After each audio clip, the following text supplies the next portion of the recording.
तेजस्वी यादव अभी तक राजनीति में झुनझुना ही पकड़े हुए हैं, तो इसलिए उनको झुनझुना से मोहब्बत है। हर शब्द में झुनझुना निकलता है। लालू जी की सज़ा चारा घोटाले में भी हुई, लालू जी को सम्मन अभी फिर जारी हो गया है। तो गोस्वामी जी ने लिखा है कि जस करनी तस भोगहूँ तात। लालू जी अब टिप्पणी के योग्य नहीं है। मैं बार बार कहता हूं कि लालू जी को अब केवल राम राम करना चाहिए। बिहार विधानसभा का जो टाइमर है वो अब शुरू हो चुका है और इसी टाइमर के बीच में एक बड़ा विस्फोट नजर आया है। जी हां, मंत्रिमंडल में विस्तार हुआ है। नमस्कार, मैं फलक सिंह और अब देखना शुरू कर चुके हैं आगाज एक्सप्रेस। और बात करें मंत्रिमंडल के विस्तार पे तो बीजेपी से विधायक जीवेश मिश्रा को मंत्री पद दिया गया है और क्या कुछ कहते हुए नजर आ रहे हैं और क्या उद्देश्य के साथ उतरे हैं, क्योंकि समय कम है और काम ज्यादा है और जनता के दिलों में क्या छाप छोड़ना चाहते हैं, आइए सीधा उन्हीं से जानते हैं। मैं आभार प्रकट कर रहा हूँ अपने शीर्ष नेतृत्व का, माननीय मुख्यमंत्री जी का, कि उन्होंने मुझे इस काबिल समझा और अपने साथ जगह दिया है। इसके लिए मैं सभी शीर्ष नेतृत्व का, आदरणीय मुख्यमंत्री जी का आभार प्रकट करता हूँ।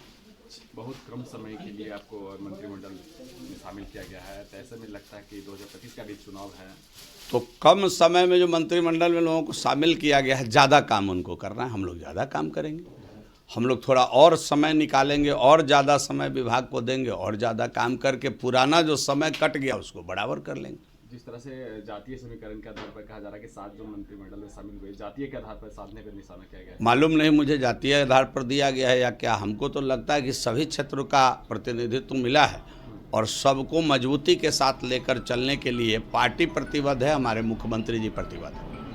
और सीएम जो 303 मखाना खाते हैं और इस पर भी टिप्पणी लालू प्रसाद ने कहा है। अच्छा, लालू जी अब टिप्पणी करने के योग्य हैं, आपको लगता है? नहीं, आप लोग क्या सवाल आज कर रहे हैं? आज नहीं करना चाहिए। लालू जी को भगवान दीर्घायु करें। लालू जी बार बार एनडीए की सरकार का शपथ ग्रहण देखते रहें, वो स्वस्थ रहें, वो लंबी आयु जिएं और एनडीए का जो शपथ ग्रहण होता रहे वो देखते रहें। हम तो यही प्रार्थना करेंगे ना लालू जी के लिए। लालू जी अब टिप्पणी के योग्य नहीं है। मैं बार बार कहता हूं कि लालू जी को अब केवल राम राम करना चाहिए। लालू जी की सज़ा चारा घोटाले में भी हुई, लालू जी को सम्मन अभी फिर जारी हो गया है।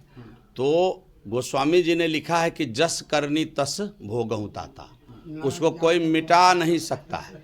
इसलिए अब उनको क्या है, लालू जी को, कि टिप्पणियों से बचना चाहिए और अपने जीवन को किस प्रकार स्वस्थ रखे, अपनी तबीयत ठीक रखे, इसकी चिंता करनी चाहिए। तेजस्वी यादव कह रहे हैं कि फिर इस बार जो है बजट में बिहार को झुनझुना थमा दिया गया। अब तो झुनझुना तो तेजस्वी यादव अभी तक राजनीति में झुनझुना ही पकड़े हुए हैं, तो इसलिए उनको झुनझुना से मोहब्बत है। हर शब्द में झुनझुना निकलता है उनको। एक आखिरी सवाल रहेगा। अब आप पूरी दुनिया कह रही है बजट में बिहार को क्या क्या मिला है, आप सभी लोगों ने एनालाइज किया है, मीडिया के साथी भी उसको देखे हैं कि बिहार को पिछले 2 बार से बजट में अगर शब्द प्रयोग किया जाए तो बिहार को भरपूर लाभ मिला है और हर तरीके से बिहार का सर्वांगीण विकास हो, इसकी चिंता देश के यशस्वी प्रधानमंत्री जी और वित्त मंत्री जी ने किया है।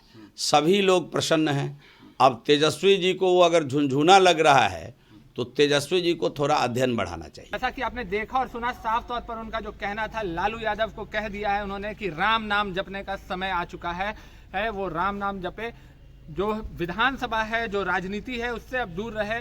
और तेजस्वी यादव को अब सीधा कह दिया है कि वो झुनझुना ही पकड़ते रहे। जी हाँ, दोबारा 2025 में उन्होंने ऐलान कर दिया है मंत्री बनते ही कि एक बार फिर से एनडीए सरकार ही आ रही है। और मंत्री के विस्तार के पर भी उन्होंने साफ तौर पर यह कह दिया है कि जिस तरीके से विस्तार हुआ है, बिहार के जनता के हित में ये विस्तार किया गया है। सभी क्षेत्रों का खास ख्याल रखा गया है इस विस्तार में कि सभी क्षेत्र बिहार की ज़्यादा से ज़्यादा जनता तक पहुंचे और जो काम है एनडीए का, जो उद्देश्य है एनडीए का, वो सफल हो। जुड़े रहे हमारे साथ, देखते रहे आगाज एक्सप्रेस। धन्यवाद।